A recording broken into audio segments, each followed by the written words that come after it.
दोस्तों, कैसे हैं आप सभी लोग। आप सब लोगों का फिर से एक बार स्वागत है वेदांत एकेडमी के इस नए प्लेटफॉर्म और नए सेगमेंट पर। हम निरंतर एमसीक्यूज की सीरीज की डिस्कशन कर रहे हैं। ये हमारा 5वां टॉपिक है। चट्टान से संबंधित हमने पहला एक पार्ट कर लिया है। आज हम दूसरे पार्ट की चर्चा करने वाले हैं, तो सभी लोग इस वीडियो का आनंद उठाएं। जल्दी से हम बात कर लेते हैं। पहला प्रश्न हमारा कह रहा है, बेसाल्ट सेल के संगठन में निम्न में से किस एक की अधिकतम मात्रा है। अर्थात बेसाल्ट चट्टान किस एक तत्व से मिलकर ज्यादा बनी है। तो यहाँ पर मैंने लिखा हुआ है, बेसाल्ट चट्टान चूंकि एक प्रकार की आग्नेय शैल है और आग्नेय शैल में इस बेसाल्ट चट्टान में मुख्यतः देखें सिलिका है, आयरन है, मैग्नीशियम है, एल्यूमिनियम है।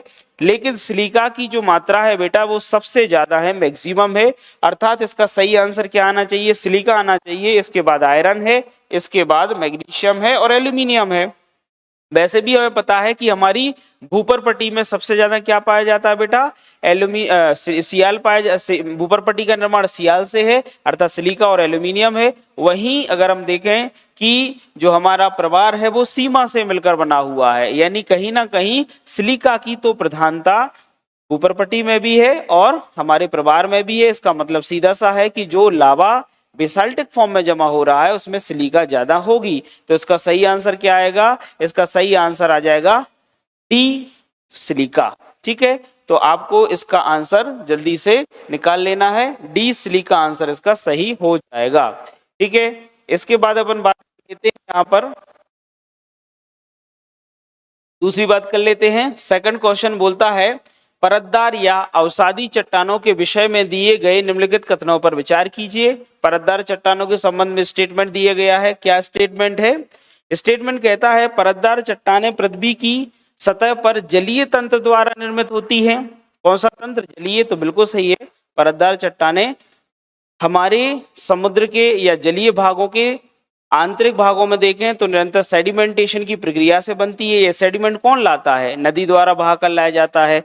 खुद समुद्र की धाराएं तटों को काटती हैं और वो सेडिमेंटेशन करती रहती हैं। तो इस तरीके से वो चट्टानें कहाँ पाई जाती हैं? जल में पाई जाती हैं, यानी ये चट्टानें जलीय भागों में पाई जाती। बिल्कुल सही है। दूसरा है, परतदार चट्टानों के निर्माण में पूर्व विद्यमान चट्टानों के क्षरण सम्मिलित हैं। बिल्कुल सही है।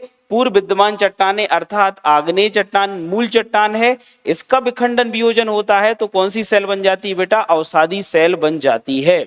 तो इस तरीके से बिल्कुल दूसरा अगर बात करें स्टेटमेंट भी सही है।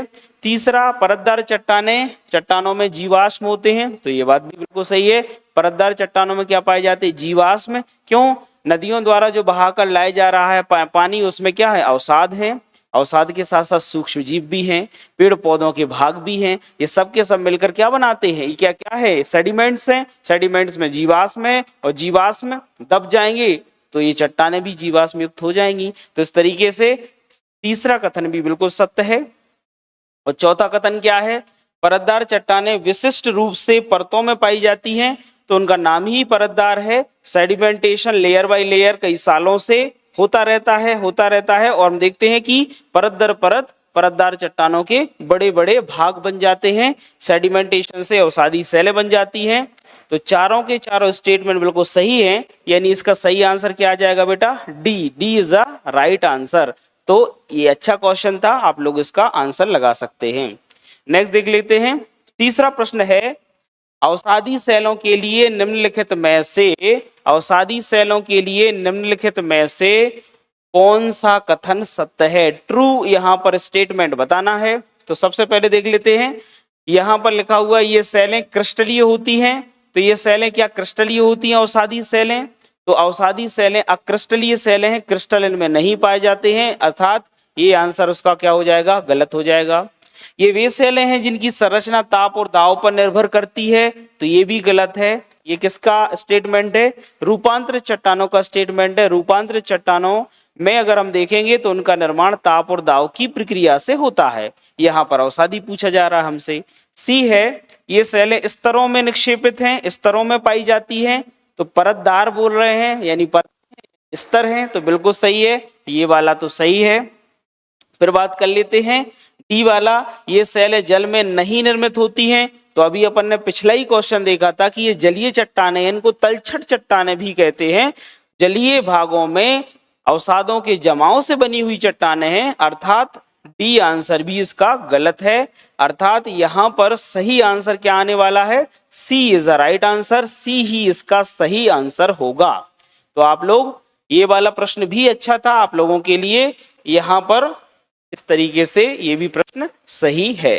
अब बात कर लेते हैं हम कि चौथा प्रश्न कह रहा है कि निम्नलिखित में से कौन सा विकल्प रूपांतरित चट्टानों की व्याख्या में सबसे अच्छी तरह से कर रहा है। रूपांतरित चट्टानों की व्याख्या सबसे अच्छी तरीके से कौन सा स्टेटमेंट करता है। स्टेटमेंट देख लेते हैं। पहला, रूपांतरित चट्टानें एक तरल मैग्मा जमाव से बनती हैं। तो आपको पता होगा रूपांतरित चट्टानों का निर्माण कैसे होता है, जब आग्नेय और अवसादी चट्टानें टेम्परेचर और प्रेशर की उपस्थिति में कई साल के बाद अपना रूप परिवर्तन कर लेती हैं, तो वही चट्टान क्या बन जाती है, रूपांतरित चट्टान बन जाती है। जैसे मैं कहूं आपसे कि चूना पत्थर कई सालों के बाद क्या बन जाता है, चूना पत्थर कई सालों के बाद क्वार्टजाइट बन जाता है, बलुआ पत्थर संगमरमर बन जाता है। तो संगमरमर हो चाहे आपका क्वार्टजाइट हो, ये दोनों रूपांतरित चट्टानें हैं, तापदाव की प्रक्रिया से बनती है।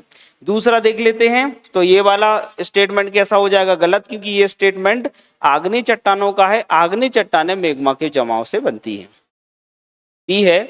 बी कहता है कि रूपांतरित चट्टानें पिघले हुए पदार्थों के जमाव से बनती हैं जो पृथ्वी की सतह पर बहता है। तो ये बात बिल्कुल गलत है। क्यों भैया, क्योंकि जब मैग्मा और लावा का रूपांतरित चट्टानों से संबंध ही नहीं है तो क्यों ये इससे बनेगी। तो ये बात बिल्कुल गलत है, ये तो आग्नेय के लिए था। नेक्स्ट, रूपांतरित चट्टानें मौजूदा चट्टानों के प्रत्यक्ष परिवर्तन से बनती हैं। तो ये बिल्कुल सही है, क्योंकि जब आग्नेय और अवसादी चट्टानें आपस में रूप परिवर्तन कर लेती हैं, या कह सकते हैं इनमें कई सालों के बाद ताप और दबाव से रूप में परिवर्तन हो रहा है। लाइमस्टोन किस में बदल रहा है, क्वार्टजाइट में, बलुआ पत्थर जो है वो किस में बदल रहा है, अगर देखें तो संगमरमर में। तो ये आज की या एक दिन की प्रक्रिया थोड़ी है, कई सालों की प्रक्रिया है, और उसमें मूल चट्टान बलुआ पत्थर है और रूपांतरित चट्टान क्या है, संगमरमर है। तो मूल चट्टानों से ही बनती हैं, उनके ही प्रत्यक्ष परिवर्तन से बनती हैं, इसलिए इसका आंसर ये सी तो कथन सही है। डी और देख लेते हैं, रूपांतरित चट्टानें परतों में एकत्रित होने से बनती हैं। नहीं, रूपांतरित चट्टानें परतदार नहीं होती। क्यों, ताप और दबाव से रंध्रता समाप्त हो जाती है। क्रिस्टल फॉर्म हो सकते हैं पर रंध्रता नहीं रहती, इसलिए ये चट्टानें क्या होती हैं, परतदार नहीं होती। तो इसका आंसर सही क्या आएगा, सी सही आंसर आएगा। आई होप आप अच्छे से इसको निकाल सकते हैं या आपको ये बात समझ में आ रही होगी। अब हम देख लेते हैं हमारा फिफ्थ क्वेश्चन क्या कहता है, नदी अपर्दित मैदान अथवा संप्राय मैदान, पेनी प्लेन। संप्राय मैदानों के संबंध में अगर देखें तो नदियों द्वारा अपर्दन करके जो मैदान बनाए जाते हैं वो संप्राय मैदान है। और इन संप्राय मैदानों से संबंधित यत्र तत्र कुछ प्रतिरोधी चट्टानों के अवशेष दिखाई देते हैं, जिन्हें किन नाम से जाना जाता है। तो इन्हें मोनार्ड नॉक के नाम से जाना जाता है। किस नाम से जाना जाता है, मोनार्ड नॉक के नाम से जाना जाता है। नदियां अपर्दन करती हैं और अपने मार्ग में आने वाले अवरोधों को अपर्दित करके छोटी छोटी चट्टानों में बदल देती हैं, शिलाओं में बदल देती हैं, और ये शिलाओं के टूटे हुए अपर्दित भाग यत्र तत्र दिखाई देते हैं संप्राय मैदानों में। और ऐसे संप्राय मैदानों के इन यत्र तत्र पड़े हुए अवशेषों को ही हम मोनार्ड नॉक कहते हैं। आप अगर पवन द्वारा बनाई जाने वाली शिलाकृतियों की बात करें तो इनके भी मैदानी भागों में हमें ऐसे ही चट्टानी भाग दिखाई देते हैं, जिनको इंसेल वर्ग कहा जाता है। तो इंसेल वर्ग पवन बनाती है और नदियां क्या बनाती हैं बेटा, नदियां मोनार्ड नॉक का निर्माण करती हैं। ठीक है, तो यहाँ पर आपको अच्छे से ये चीज समझ लेनी है। और चूंकि ये प्रश्न जो है हमारा कहाँ का है, बहिर्जात बलों से संबंधित है, उससे बनने वाले लैंडस्फॉर्म से संबंधित है, लेकिन यहाँ पर चूंकि चट्टानों से इसका क्या है, सीधा संबंध है, इसलिए यहाँ पर पूछ लिया गया है। तो ऐसे भी प्रश्न आपसे पूछे जा सकते हैं जो एक या एक से अधिक टॉपिक से संबंधित हो सकते हैं। अब यहाँ पर एक बहुत अच्छा प्रश्न पूछा गया है, छठवां प्रश्न है कि मूंगे की चट्टानों के संरक्षण के लिए भारत सरकार ने निम्न में से किसे समुद्री पार्क घोषित किया है। मूंगे की चट्टान तो कहाँ पाई जाती है, मूंगे की चट्टान, और उसको समुद्री पार्क घोषित कर दिया। तो इसका सही आंसर था बेटा कच्छ की खाड़ी। कौन सा आंसर था सही, कच्छ की खाड़ी। क्यों आंसर सही था इसका, इसलिए आंसर सही था क्योंकि कच्छ की खाड़ी आप देखोगे तो पूर्व में कई वर्षों पूर्व, करोड़ों वर्षों पूर्व हम देखते हैं समुद्र के अंतर भागों में था, अंतस्थलीय थी, अंतर भाग या कह सकते हैं सतह के आंतरिक भागों में थी, समुद्र में डूबे हुए रूप में ये कच्छ की खाड़ी पहले थी। लेकिन ऊपर पट्टी में हलचलों के परिणाम स्वरूप, लगने वाले अंतर्जात बलों के परिणाम स्वरूप देखते हैं कि ये इसका क्या हो गया, निर्गमन हो गया, ये पानी के बाहर निकल कर आ गई, ये भाग उठ गया ऊपर की ओर, अपवर्ड फोर्स लगने के कारण ऊपर उठ गया और आज हमें स्थल के रूप में दिखाई देता है।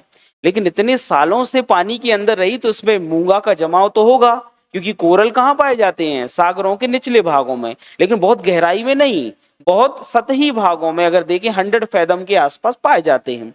तो सतहों पर चूंकि बहुत पानी की बिल्कुल निचली सतह पर होते हैं, निचली परत पर होते हैं, कह सकते हैं ऊपरी सतह के बिल्कुल निचली परत पर होते हैं, इसलिए ये जो कोरल होते हैं ये अपने घरौंदे बनाते हैं, अपने रीफ्स बनाते हैं, कॉलोनीज डेवलप करते हैं और उन्हीं कॉलोनीज का निर्माण जो है सिलिका, कैल्शियम जैसे तत्वों से होता है और इन तत्वों से हम देखते हैं कि मूंगे की चट्टानें बनी हैं और इन्हीं चट्टानों के संरक्षण के लिए कच्छ की खाड़ी को हमने एक पार्क घोषित किया है, भारत सरकार ने एक पार्क के रूप में इसको घोषित किया है।